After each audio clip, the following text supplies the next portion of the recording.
Hey everybody, welcome to my Suburban Oasis. My name's Soleil and I garden in a Zone 5B in mid-Michigan, and today is a glorious day because Chad is back.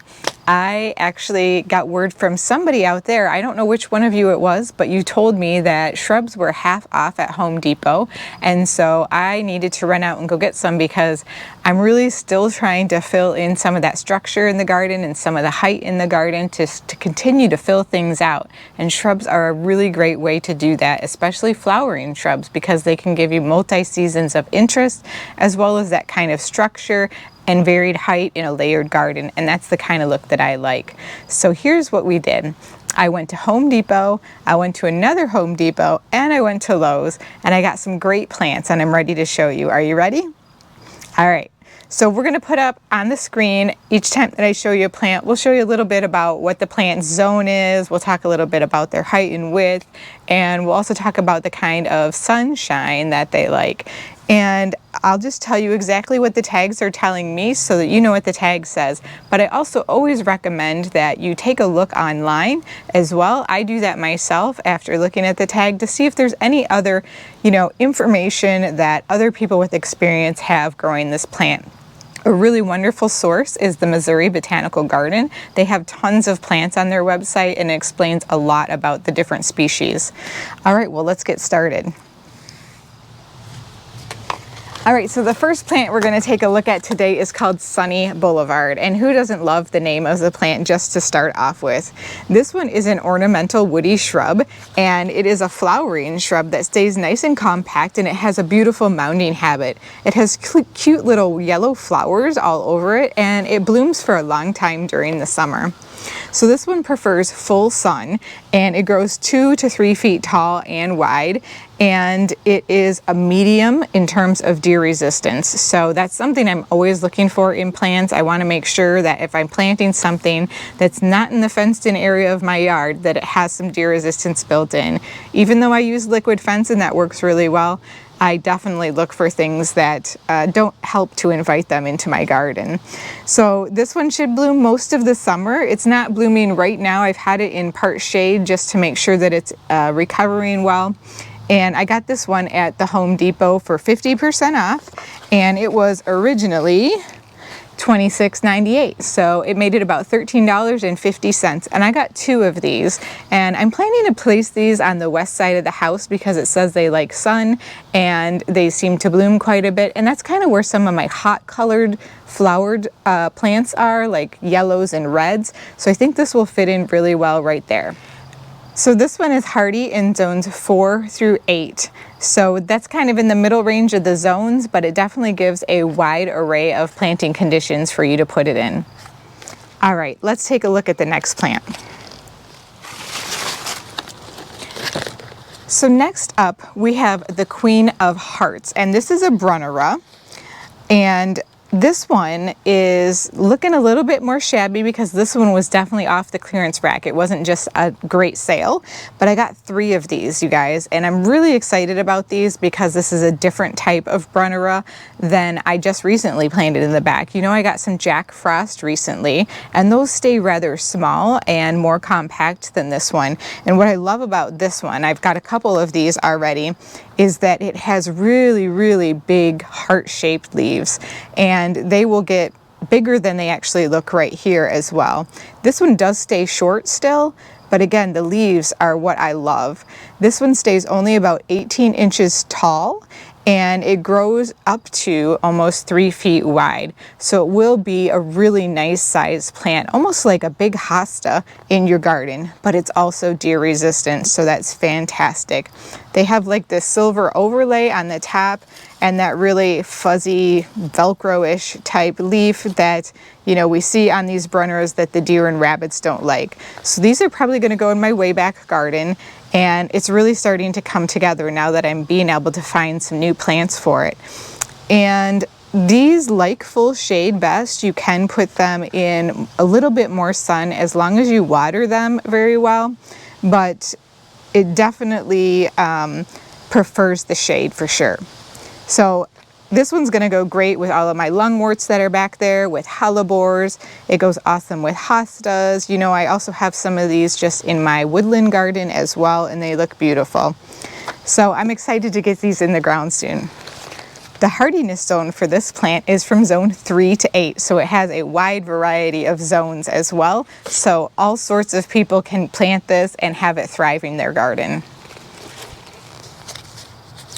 Next up, we have some really cute annuals. These were on the clearance rack as well, and I think these are the cutest little things. They're sweet little purple petunias, and these are called Supertunia Mini Vista Indigo.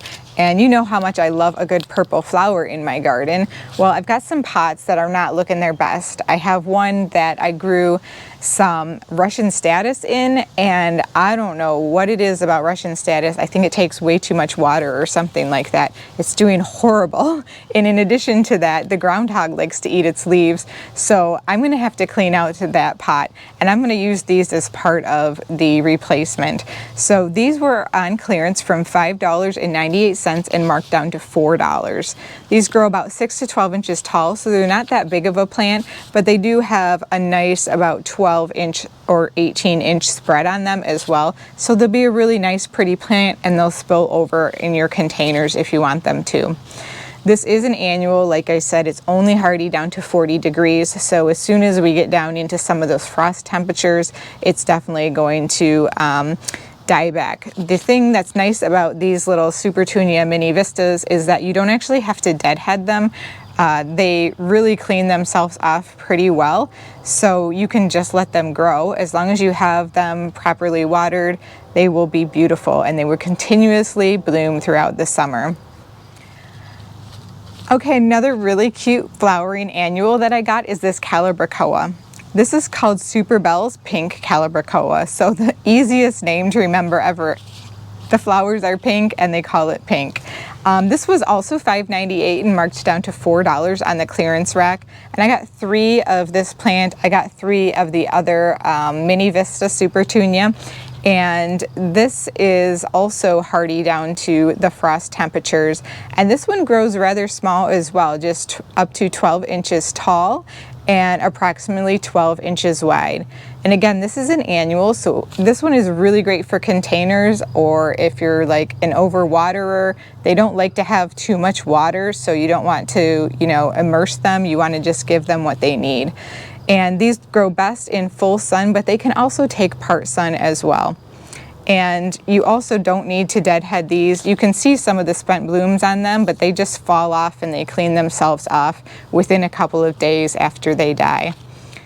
So I'm really looking forward to getting these into that container that doesn't look so good right now, to brighten it back up and make it look alive. All right, let's go with the next plant. Now this next plant does not look great at all. This one was on the clearance rack, like double clearance. This was only $1. So these are Bacopa, and they are called Scopia Gulliver White Bacopa, and these were only $1 a piece. They like full sun, and they were definitely really dried out. So I've given them some nice water, cut them back a little bit, and they appear to be responding pretty well to that. So these are super easy care. It is a nice trailer plant, and it has beautiful little white blooms all over it. And it is great again in like baskets or containers or window boxes. You can plant it in the ground too if you want.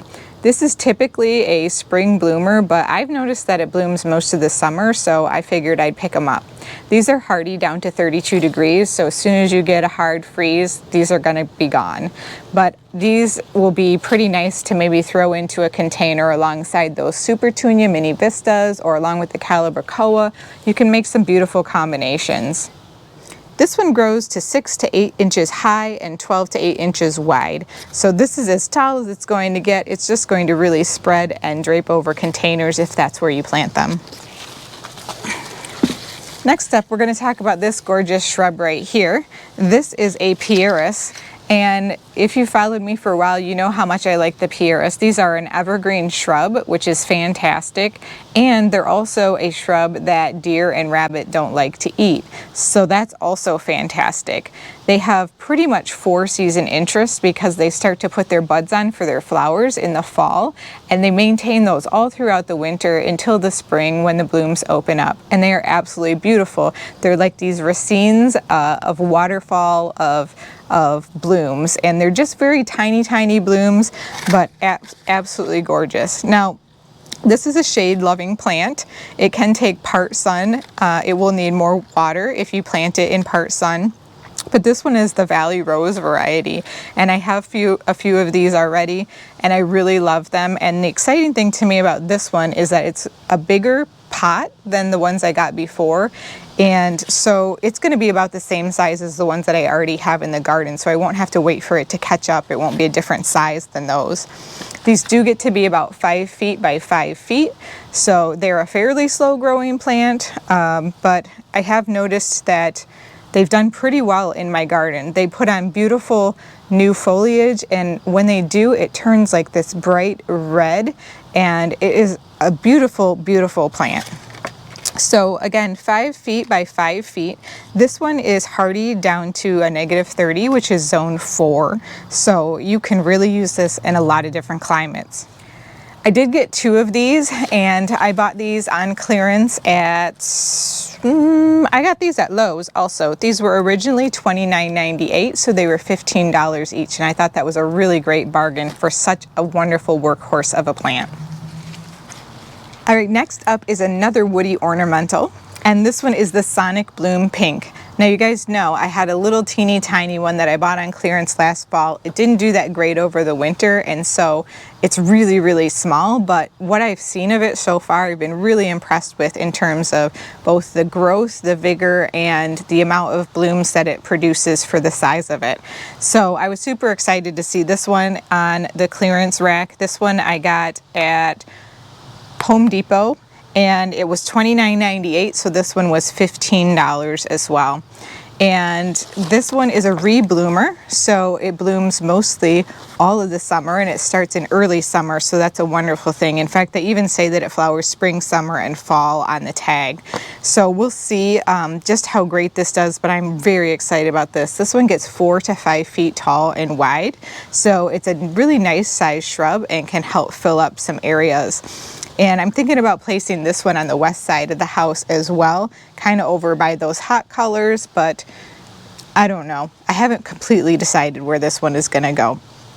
So this one grows in the sun the best. It really likes full sun to get its true flower power going, and it's hardy from zones 4 to 8. So again, a really nice versatile plant, and it is adaptable to most well-drained soil. And what I found is that these are pretty good drought resistant plants. So the Weigelas did great in my garden during that period of time that we didn't get much rain. The only problems that they had during that period of time was that their bloom cycle was much faster, but that was true of every single other plant that I had in my garden as well. So I didn't see that as a downside.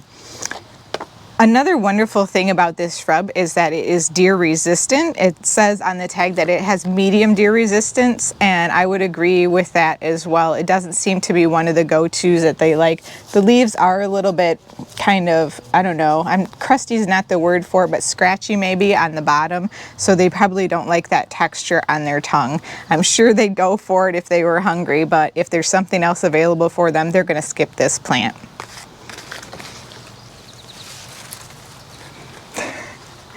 All right, last but definitely not least, and probably the favorite plant that I got on this haul.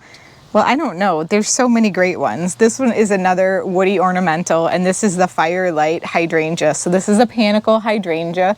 I have bought one of these before, and I'm so excited about this one because I need some beautiful color in some of my front garden beds. I have some phlox that are out there that the deer really, really like, and they like them even more than the hydrangeas. So I think I'm going to give these a go and try these in one of my front garden beds and see how they do.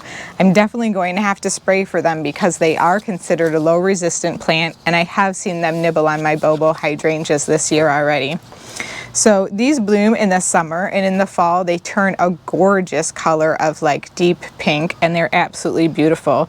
They'll grow either in sun or in part shade. They definitely prefer a little bit more shade if you are in a hotter zone, but these grow from zone 3 to zone 8. And I have heard of people growing some of these Panicle hydrangeas in zone 9, so it might be quite possible. These do get 6 to 8 feet tall and 6 to 8 feet wide. But one of the things that I like about these type of Panicle hydrangeas is that I can actually prune them up as a small tree form, so they really don't have that wide shape at the base, and you can continue to plant around them, and it gives you access to the rest of the garden still. And it just makes a really beautiful structural plant, and the blooms cannot be beat. They just keep going and going and going. They're actually just starting to open up in my garden right now, which is a little bit delayed in terms of their normal timing. So these are a little ahead of schedule because they were grown in a greenhouse and were put out for sale at Home Depot. And this one was also $29.98, so I got it for $15, and I bought 2 of them, so I felt really lucky about it. They were the last 2 that were available, so the other one actually doesn't have any blooms on it anymore because they basically were all kind of broken. It's got a few blooms, but most of the stems were kind of broken. But to me, those are just going to come back next year. It's not a big deal. I don't have to worry about it. So yeah, these are going to be a great addition to the landscape. Well, I'm excited for all of these new plants, and I have great ideas, and I've taken some notes, and I've started planning where I'm going to put them into my landscape. So I can't wait to take you guys along on the journey of getting them planted. Let's see what we can get done. All right, we'll see you soon. Thanks again, and we'll see you next time.